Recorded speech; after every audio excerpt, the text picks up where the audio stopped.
some, Sarkin Mota is a brilliant businessman. To others, he is a master of marketing psychology. To many young Nigerians, he represents what modern hustle looks like when branding, confidence, and timing all collide. But there is a tougher question underneath their shine. In an age where people can sell lifestyle before substance, where virality can look like credibility, and where attention can manufacture authority, what exactly is the real engine behind Sarkin Mota? Is it discipline, instinct, performance, or is it a deeper understanding of what people desire, envy, fear, and follow? Today we go beneath the luxury and into the architecture of the brand. Dr. Aliyu Muhammad, Sarkin Mota, welcome to Spotlight On. Thank you. It's a pleasure to be on here. Thank you so much for giving us this opportunity. Thank you so very much. Sorry for any delay. No problem. So let's start from the beginning. Yeah. Let's start with the mind. Yeah. Before this big brand that everybody knows, before the luxury, yes. Who is Aliyu Muhammad? Well, I am a graduate from Ahmadu Bello University. I'm from Adamawa State. I'm Fulani. I'm based, and I've always based in Abuja. That's briefly me. I think I've always been a businessman at heart, but it did not translate until sometime in late 2018. Yeah, and you know, we started what we know today as Sarkin Mota Autos. Even though it did not start that time as Sarkin Mota Autos, you know, it was yes, and then we gradually rebranded, and here we are today. That's amazing. I think it's a luxury that everyone sees today and say, oh my God, where did we start from? It's always really difficult to say that a young person build a big brand like this. People thinking about maybe there is somebody bankrolling somewhere. There is God. God is bankrolling. God is bankrolling me heavily. That's amazing. Yes. So what do you think you understood early about money, status, and perception that many people around you did not understand yet that made you build this brand? Well, it has never been about status. It has always been about money for me, and halal money, legal money. I've always had the perception or the mindset of financial independence. I don't like asking anybody for anything, whether you're my father, whether you're my mother, and I grew up with that mentality. So the only way to escape that financial dependence was to start something on my own, you know, and I started a clothing line. Failed, you know.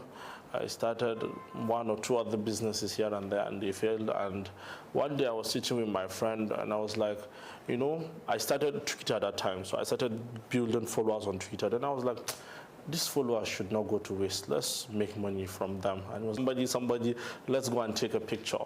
And then we went, and then I took a picture, and I sold that car within 24 hours, thanks to my Twitter followers. The next car within 24 hours, the third car, and I was like, yeah, this is my calling for sure.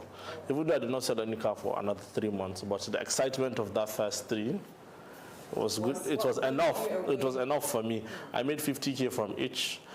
We splitted it 25K because he brought the car and I had brought the customer, so about 75K in total. Yeah, this was when? This was in 2018, yeah. 2018. Yeah. So what's your one driving force? Vision or virality? Vision. I see myself becoming the next Sarkin Mota. I wouldn't say the next Dangote because Dangote is him, and I see myself being bigger. So I'm always focused, or I'm always determined to keep building, to keep growing, to keep rebranding, to keep fixing lapses and trying to be better so that we can achieve. In simple terms, a bigger Sarkin Mota. Yes, a bigger Sarkin Mota. So what kind of pain or pressure built your ambition? Because for a young person, I know it's sometimes offensive for you to ask people about their age. I know you're not 40. So you know, what's that one thing? I used to sit down, close my eyes and fantasize. And I remember my mom used to tell me, Kai, I today fantasize. I imagined too many crazy big things. I used to see myself in big house, driving cars, you know. I used to see myself being a big businessman and all of that. And she would tell me, you fantasize a lot. But whenever I fantasize, I keep that as sort of an achievement. or something that I must, like a milestone that I must hit and go on to the next one. So I've always done that for years. I've always wanted to be what I am today. I'm not even where I want to be. I'm like 10% or no, let me say 30%. So we're still moving. Yes. Yes, you mentioned something very important. Yeah. From the beginning, you don't like to ask for money. Yeah. So where did the capital come from? It's what a lot of people do not understand about business. They think you need capital to start a business. I disagree. I told you, the first ever money I made was 50K, but consistency and grace would always meet on the road if you are determined. So it was consistency and grace that met at one T-junction for me, and I did one business and I made 1 million naira from the business, and that 1 million naira was able to buy me a Peugeot 307, Peugeot 406 and a BMW Koja, because that time cars were cheap, 300K, you know, flipped. And the same person I did that business with, I made another 1 million from, and that was basically it, yeah. So along the line, we were still doing what we call sambo, you know, but now we were not making 50K or 25K again, we're making 100, 200, 500, 700, and kept on going like that, yeah. So I think capital would always come when you're consistent, when you're determined. You don't have to start, you just have to, first of all, network. I think that is the biggest capital any business needs, networking. Because I know a lot of people that have started multi-billion naira businesses and they have not made a dime because they don't have the biggest capital you need, networking. Yeah. So how I built my networking, I always say this because it's very crazy, you know. I met one dealer and I told him, oh, I just started businesses, please can you add me to your groups, like your car dealer groups? And he added me to one group. And in that one group, there were 250.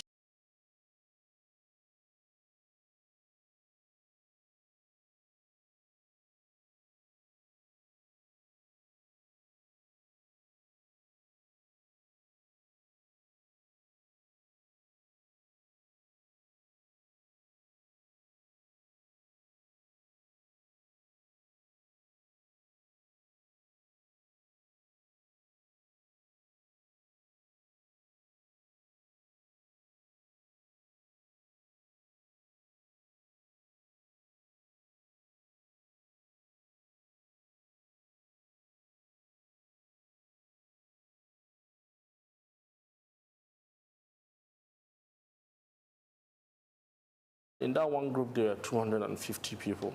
And my friend sitting here, that's also how I knew him. Then I sent like a long message to everybody. Oh, my name is this. I'm selling cars. I got your number from this group. Save my contact. Let's do business, you know. And about 100 of them replied. About 50 of them saved my contact. And then I told those 52 to add me to other groups. And then I got into other groups and I kept on repeating. It was a very time-consuming process, but from there I was able to know about 2,500 dealers. I was in as many as 200 groups. Yeah, and it became easy for me because now dealer one will bring me a car. I'll take pictures, snap it, push to dealer two, who has his own customer or who knows somebody that he'll push it to. And like that, I was just making the money from it. Yes. So yes. So yes. So that networking was very important because as a car dealer, you can't have all the cars in the world, even if you are the biggest. Somebody would, yes, somebody would always come with a request that you do not have. But when you have a networking of car dealers, you can always reach out to them and be like, oh, I have this customer that needs this car. Do you have it? And they do, and they bring it, and you do business. So that was very crucial for me, and yeah. That's amazing. So in those over 2,000 contacts made from different groups, up to 200, did you create something out of it besides WhatsApp group? I mean, it's a network that you get your products from, all of that, but sometimes things like that can metamorphose into something bigger. Maybe you create car dealers network separately or something. It was. It actually was because we created what we are today. The friendship and the brotherhood that we are today is from all those networks. You know, we met, we did other businesses. It wasn't really cars again. We became friends, and you know, even Manga, that's how I knew him, from Hello Hi, and that time he was still in Kaduna, also selling cars. So someone will say what distinguished you is your PR prowess. Yes. Tell us about it. Well, I've always, in all my years of being a car dealer, I never joined any car stand.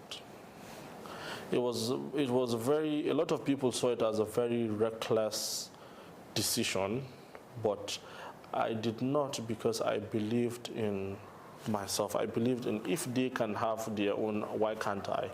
So up until I think 2024, I was in a partnership with car stand in Central area, and why I even agreed to that was because it was a partnership, not me being under anybody, because the whole idea of business is not to be under anybody, is to stand on your own. And from there, I opened my own location. So it's that determination of I must do it. Yes, that I can do it. So I've always, a lot of people who know this said, nobody believes in me like me. So when I'm advertising, when I'm talking to you, I speak to you as though I know what I'm saying. So I feel like a lot of the reason why my videos go very well and why people like it is that I'm not making the videos for my viewers. I'm making the videos for myself. I sit down and I make my video and I watch it. If I'm able to watch it to the end, I'm sure you can watch it to the end. But if I get uninterested halfway through, I'm like, no, the video is not good enough. So what actually stood out was that I wasn't making videos for my viewers. I was making them for myself, because whatever I'm able to watch myself, I know every other person can watch. And when I'm advertising, I'm advertising as though I'm talking to myself, because there's nobody looking at me. It's just me and the camera. So I freestyle. I don't script videos. I don't I just see a car, just turn and I just talk about it. So I think a lot of people love that Style. Yes, that natural vibe it gives. That some people come and be like, this is, that it's scripted. But when I just come, I just talk and freestyle. Yes. And it has worked for me. But because it has worked for me, it might not necessarily mean it will work for somebody else. I always say this, everybody has their own path. A lot of people need mentors to succeed. A lot of people need somebody to put them through to succeed. A lot of people need scripts. A lot of people, we're all different. Till date, I do not have a mentor. Nobody in this world, aside God, can call himself my mentor. But I have role models, my father, my grandfather, people like that. But zero, I did it all. On your own? Yeah, it was painstaking. You make a lot of expensive mistakes and you learn from them. Share some of them, if you wish. Expensive mistake. That's interesting. Yeah, you make. That's for every business owner. I believe you make mistakes. Yeah, when I started, let me give you a very brief one. So before I started taking my own pictures myself and having my own location, if you just send me a picture of a car, I'll just post it and share to another person. But then I wasn't making sales, and I was worried because these were good deals and these were good cars. Unknown to me, I was always being bypassed because somebody somewhere knows somebody somewhere that knows the original owner of the car. So the deal goes through, I just don't make anything out of it. So that was a mistake that I had to learn from. Then I was like, okay, since that is the case, you must bring it to me to take a picture of my own in my own location. That way, no matter how far the car goes, it always comes back to me. Yes. And then another mistake, that time I did not know, it was some business. When you do business, you realize that it's beyond money. Integrity and a good name matters. So that time, I sold the car. I did not really inspect the car myself, and the customer bought the car and he really had complaints, and they brought it back and the owner refused to refund the money, and that's how I was inside Gbese, and I had to buy the car off the buyer with the little change I had.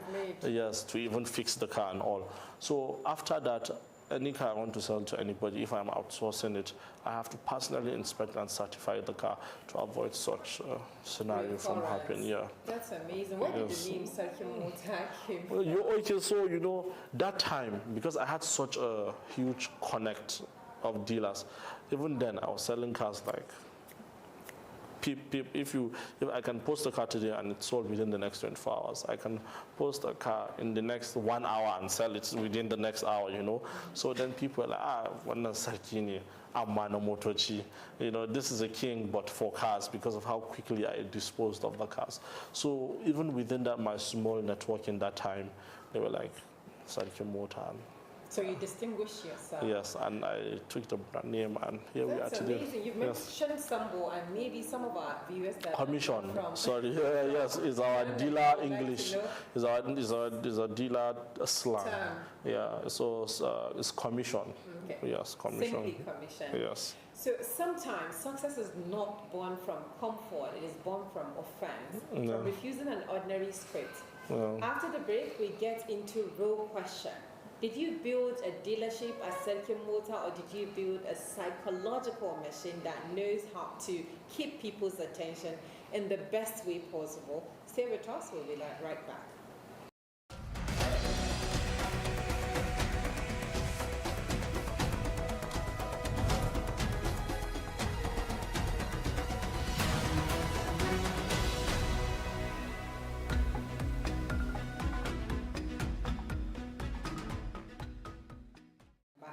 We'll talk about that when we return from this short break. Stay with us.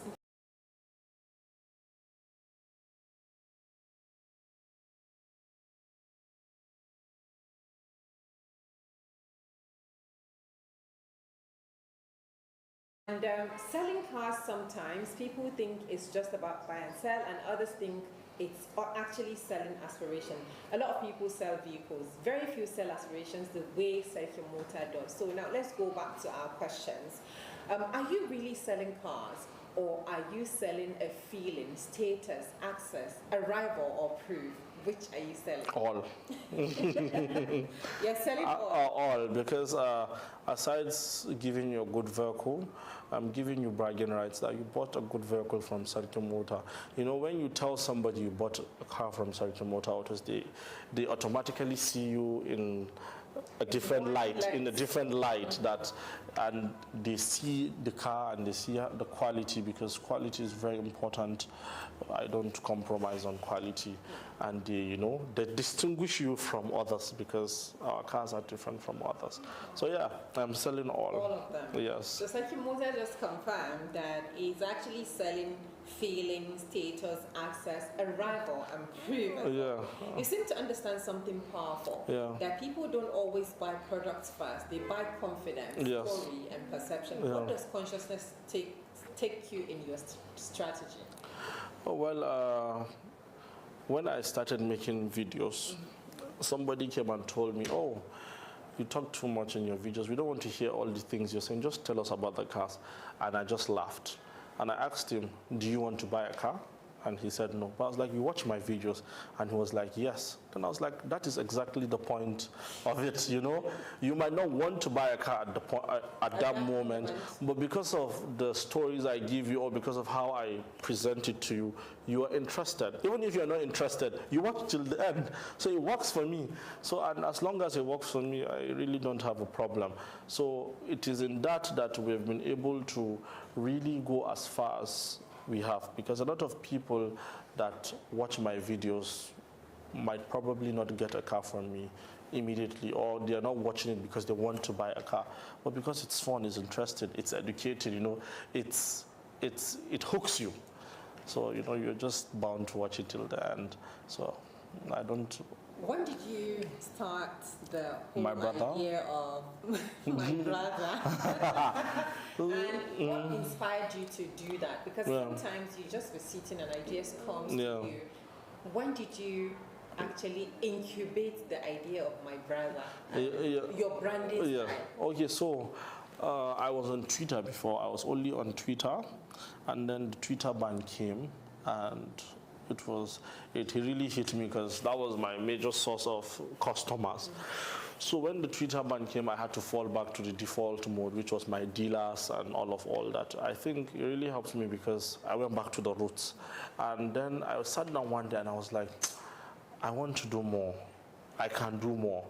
Then that time, TikTok was just really gaining traction, and I was like, I want to go on TikTok and I want to start making videos. But when I started making the videos, I was putting sounds. But it wasn't really working. Then I was like, I have to do something. Then I sat down and I was like, most of the people that we talk about every day are known for things aside their name. You know, people have slangs, people have catchphrases, people have intros that the moment you hear, you know who they are. Yes. Then I was like, I have to think of something. And then somebody came to buy a car from me, and I was like, oh, hello, my brother. And he was like, oh, I love the way you said that. You know, and I was like, oh, that's nice. And then it also occurred to me that when somebody is your brother, their family, and you treat family very well, you know, this is beyond customer is king. This is now family. You give your family the best deal, the best car, you know, because they're family. And I was like, this resonates well. And I was like, my brother. And the first video I made, that time I was getting about 300, 400 views. I got like 1,000 views. I was like, I've made it. And then every day I was making three videos, and gradually 2,000, 3,000, and I got my like first 10K views. I wanted to go crazy. And I was also very happy because I sold the car. So after that, you know, it just sticked, and my brother became sarkin mota. Yeah. That's the brand. At what point did you realize that social media was not just advertising for your business, it was part of the business itself? Social media is my business. At what point? From the first day I started selling cars, because social media has been my major source of clientele. You know, social media has been everything for me. That is why when I see people say social media it has its bad sides, yes, but social media built me from the scratch. Without social media, I would not be 1/10 where I am today. So social media built me from the ground. That's amazing. Yes. So what converts, from your experience in these years that you've been doing business, what converts, information or emotion? Information. Okay. And do people buy the car, or do they buy the version of themselves they imagine inside it, like you always share in your they buy the version of themselves they've always imagined, you know. Because there's somebody that bought a car from me, and he was like, you know, when you were hyping the woman that will be in the car, I was just picturing my wife, and now he has bought it for her, you know. So they actually do imagine the version of themselves. Yes, that's absolutely. Amazing. And information, you know, anybody that has more money than you into this world only has more money than you because they have more information than you. Information is everything. It's power. Yes. So is marketing today more about psychology than products? I think it's both. You need to be very good to be able to market a very good product. I have seen very good products never get the stardom that they deserve. Why? Because they don't have the right psychology to market it the right way. So that is why sometimes I give small businesses, because I've seen a lot of talented people, and they do not have the right psychology to put themselves out there, you know, and I just help them and give them that push, and they continue from there themselves. So what do most business owners still not understand about visibility like you do? You have to carry your business on your head. You know, if I wanted to stop making videos, I don't have to make videos to promote my brand. Again. But whose brand is it? It's yours. You know, a lot of people get small change or small visibility or small consistent inflow, and they think, you know, ever right. Yes, I don't need to, I'm too big for that, I am too, you know. But they forget that what the people started following you for, or why the people even patronize, is because of you. And the moment you're out of that, it doesn't really remain the same. So in as much as I can't make videos as much as I used to do every day before, I try to always make videos because it's my brand, you know. And if I don't carry it on my head, nobody else will. You know, sometimes the rate at which you carry it on your head is what even gives your staff the morale they need to also do the same. But once you have taken a step back and you have told them, you know, do as you please, they don't really give it their all as much as you would. So I feel like if you need the most visibility, if you want to keep growing at a consistent rate, you have to always remain at the forefront of your business. Of your business. Yes. In the front burner. Yes. So a lot of people see sarkin mota and you know one particular look. What influenced your kind of look for your brand? Yeah, you know, first of all, I actually have eye problems, so that's why I wear my shades and all. But at the same time, like I said, I want to be seen and recognized. And once, in fact, now, once people see this type of glasses, even with other people, they're like, that's the sarkin mota shade. That is branding. It's not my shade. I just started, you know, just as, yeah, so that is, you know, a branding. So I think, yeah, that look. So tell us about your presence in parts of Nigeria, maybe all the 6 geopolitical zones. Tell us about I'm everywhere. You know, I was actually very surprised. I was in Port Harcourt. And I was like, Port Harcourt boys, they buy cars from me. But I really did not think I was as popular as I was when I went to Port Harcourt. I went to Port Harcourt and I received like 5-star, like they welcomed me like one governor, like I'm a king, so like one governor. They took me on a tour of their city, and any restaurant I go to, they pay for my chow. You know, it was so surprising. I was like, what? I'm everywhere. I was in Lagos. In Lagos, it was the same thing, you know. I was treated like royalty, even in Lagos, that everybody is a celebrity in Lagos. So I was so surprised. There was a time I was traveling to Azare, and in one little town, we stopped, and somebody was like, Wanchang. I was like, do you people even have electricity here? You know, how do you know? But that is social media. Everybody has a phone. Even if you don't have a phone, somebody you know has a phone. So I think it really gets to everybody. I was really surprised and amazed and you even see little kids, you know, little kids that, sarkin mota, and I'm like, wow. So yes, it's surprising. You know, when it baffles me, people are like, why are you surprised? You should have known. But like I told you, it was never really about status for me. So I really don't see myself as anything. But yeah, we've gone really far. But you're big. Yes. Okay, now let's talk about the mood that you get into when you're about to do your content. Video. Yes. Yeah, so I can be in any mood, but the moment it's time for videos, like... You switch? Yes, it's like a switch for me, like, you know, your mood affects the videos. You know, when you're happy, you talk more freely, you're willing to go to an extra mile to show people about the car. But sometimes when I'm tired, you see, especially when I'm tired and somebody's insisting that please I should just make a video. My brother, you know, and I just make the video.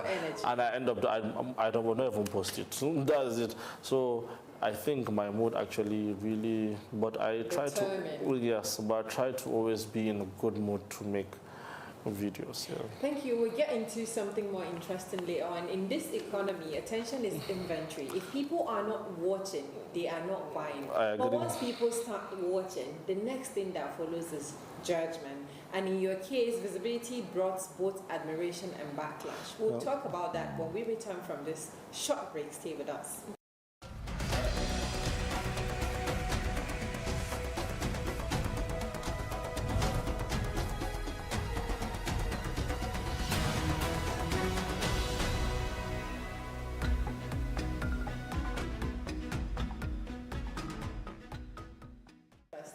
Picking the mind of sarkin mota and the way this branding thing works. And there is another part that we need to touch. There is always the downside to every stardom, backlash. When there is class, there is backlash. When there is anything else, there's also going to be a backlash. This is where the conversation gets uncomfortable a little and useful. And our question will start with the civil service. The civil servant controversy shifted your brand from admiration into some criticism. What did that moment teach you about the thin line between bold branding and public damage? Well, it was never really about public damage for me, or I never intended to belittle the civil service. It was never really about that for me. But things you just let it go, because at the end of the day, everybody's entitled to their opinion, but it was, or it is not like that, or it wasn't intended like that. So I don't really let things like that. So to simply put it, you were misunderstood. Yeah. Did that moment make you more careful or simply more aware? Both. Okay. Both, in the sense that I was careful not to, like you said, there's a very thin line. Yes. So I was careful not to tip over, because then it would really be Nigerians canceling you and all those things. So I was very careful, and it also made me more aware of what people were saying. Because my comments then used to be, let's say there are 100 comments, 50 people laughing about it and 50 people being angry about it. So it wasn't really all bad, but yeah, there were some bad. So, when I go, I see, okay, somebody said something very, very mean, but somebody said something very, very nice. So it was really in between. So that was really more of a balance point for me. So I was aware that the moment it became more hate than love, I would stop it. So while it was still in that balance point, I just stopped it. So can controversy grow a brand and still quietly wound it, in your opinion? Because you've mentioned something very key. Yeah. Controversy. Yes. Into cancel culture, because that's something in Nigeria. Yes, controversy can, doesn't say that no publicity is bad publicity, but at the same time, some bad publicity can be the end for you. So you have to really stay on that very slim balance. The moment it starts to tip, you go back to the balance. Yes. Is every viral moment worth it for you? No, not really. What I always tell people is that I really don't care about the views and the virality. All I care about is sales, because at the end of the day, I'm a businessman. I'm not after views, I'm after the sales. Yes, and if I'm viral and it doesn't convert into sales, it's really not worth it for me. Yes. Okay. So the internet can make you famous for a sentence and punish you for the same sentence that you've just mentioned. Yeah. And let's go to this further. When a brand becomes bigger than demand, does demand still control the message, or does the brand start controlling demand? It depends, but in my situation, the man is in charge. That's amazing. Yes. I was trying to Yes. Okay. Now, do you ever feel pressure to keep performing sarkin mota? Because people know you as sarkin mota, and you've mentioned something that even with your fame and the kind of acceptance that you got, you still make time to do that sarkin mota. Yes, it actually does, because like I said, Nigerians or my supporters and everybody's, once you're on social media, people like to see what they are used to seeing. But at the same time, if you have noticed, there are a lot of people that have come and gone. And why they have come and gone is because they did not realize when it was time to switch.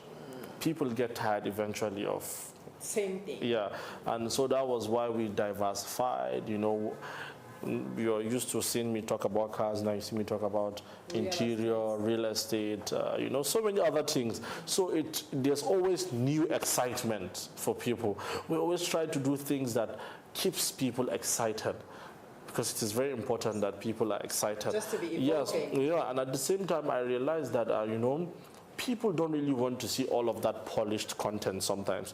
They want to see you. Sometimes I can just be eating, and I went to eat Indomie and it went... I was going to I went to eat Indomie and it went crazy, viral. Super viral. And Alhamdulillah, it has been a blessing for Haladu. But why that went so viral was because of people are used to seeing me, in 1 billion naira cars and all, and they wonder, so he eats Indomie like me, I used to eat Indomie. But then they fail to realize that I am like them. Yes. I'm just on social media. So, it was more of a surprising moment for me, like, why are people surprised? I eat Indomie every other day. It's the pedestal. But for them, they were like, what? The place I go, he goes. You know? So you see, that is, so I realized at some point that people want to see you for who you are. You know, they want to know that you're human and you're just as they are. So things like that really, Yeah, so I was going to ask, yes. Is there a private Aliyu, this aka Sarkin Mota, that the public never gets to meet apart from the Indomie? Well, yes. Whenever I'm out of the office, I try to keep myself my lifestyle after that very low profile. I don't even like people seeing me because I move around in a very disguised way. Because I went out with my sister last week. She said we should go and get something as minimal as shawarma, and I was telling her no, let's. She was like, no, let's go. We went. Shawarma would have taken us 10 minutes. It took us 1 hour because everybody wants to take a picture. Everybody, you know, there were so many lights, and even her, somebody even went on live in that place, and she was so surprised, like, what? Is this how your life is? And I told her, yes. So there is a private life. I try to avoid public restaurants, you know, just me time. For you? Yes. What pressure does that bring to you? Like the celebrity, anywhere you go, people that know you? Well, no, it really brings no pressure to me per se, because I don't see it as anything. I just see it as, you know, the moment you start to see your supporters as fans is the moment you start to see yourself as something higher than them. I just see them as supporters and customers, because literally these are the people that patronize me. These are the people that support me, their likes, their comments. So I can't really distance myself from them. They are me. They are sarkin mota. This is not my brand. This is our brand with all of them.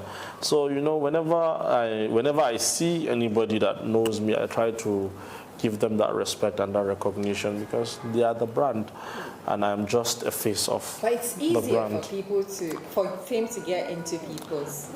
Like I said, I am not really after fame. I'm just after sales. So I don't see myself as a famous person. I see myself as a businessman. So, and as a businessman, you would know that anybody and everybody can be a customer to you. There's somebody that used to come to my car stand. When he used to come, he's an artist. At that point, he had no monetary value, or he added no monetary value to my life. And the people around me were like, why do you keep entertaining this person? He just comes, he has nothing to offer you. And then I told them, you really don't know who becomes who, you know. And then sometime after, he has this rich uncle that came and bought like 2-3 cars, you know, only because of how much he told him about yes. So if I had distanced him from me, I wouldn't have gotten that sale. And some years ago, there are places that I could not enter because I had no monetary value at that time. But today I am sarkin mota, so nobody really knows tomorrow, like you said. Yeah. So we just have to. Before we take the final break, has branding ever become a burden for you? Yes, you know, it's a burden that you have to execute well. People have very high expectations. People have a very high vision and very high standards that you must maintain. And aside that, you know, customer is always king. But, you know, because I'm out there, the king has leverage. And they want you to do things a certain way. If not, you know, like now somebody can come and buy a car, and after 5 days, maybe he would say his wife does not like the color, or it's too big, and they just expect you to take it back because you are sarkin mota, and you know, and sometimes for just peace to reign, you know, you are obligated. So that's a burden to do things like that. Gets you into. Yes. And let's take this final break. When we return, we ask the question that separates the big guy from legacy. Yes. If the views stop tomorrow, what would still be standing for sarkin mota? Stay with us, we'll be right back. Thank you.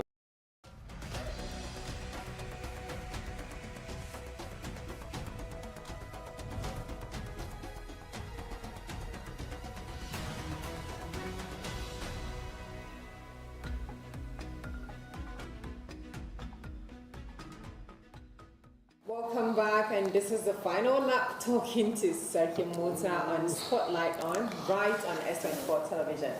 And this is the final test of every public-facing entrepreneur.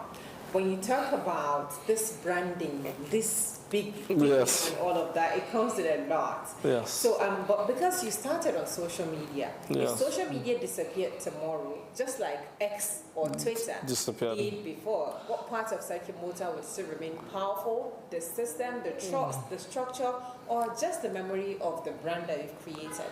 Everything will remain. Remember, I once told you that the most important currency to every business is networking. And over the years, I have been able to use the visibility to gain a lot of networking, you know. So with that, I feel pretty strong that if today there were no social media, people would always fall back to us because we have left a lasting impression in the minds of everybody that wherever the conversation of cars comes up, you go to Sarkin Mota. And that is exactly what I'm trying to build now with my other businesses, a solid foundation that is unshakable, that in many years to come, even if I am absent, not just social media, it will continue to thrive. That's amazing. That means you're building systems, right? Yes. So what strategy do you employ to keep this multiple businesses going? This is Aliyu Muhammad, the automobile king, and then there is new interior, there's the reality. Yes. What do you do to keep the balance and make sure that all of the businesses run? Well, first of all, I don't do traditional hiring because I've realized that the key to every successful business is staffs that are willing to go an extra mile. And the only way to make people go an extra mile is to make them believe in the vision, fall in love with what they're doing, and they're willing to even go 2 extra miles for you. So with a very friendly oriented environment, with the right people in the right places, because even now as I speak to you, there are a few lapses that we have, because every business has lapses and we try to do better. We are even re-strategizing on that and trying to do better in such a way that people are in places and they are willing to go through extra miles for the business because they are willing from what they see me do. So I take everybody as one. I give them I treat them as family. So I don't really treat them as workers. No. I treat them as family. And because I treat them as family and as their brother, they're willing to go, that extra mile. So there is one thing with African businesses, they don't last for mostly 2-3 generations. What are you putting in place to make sure Sarkin Mota lasts for generations? I agree with you. Most African businesses don't last for 2-3 generations.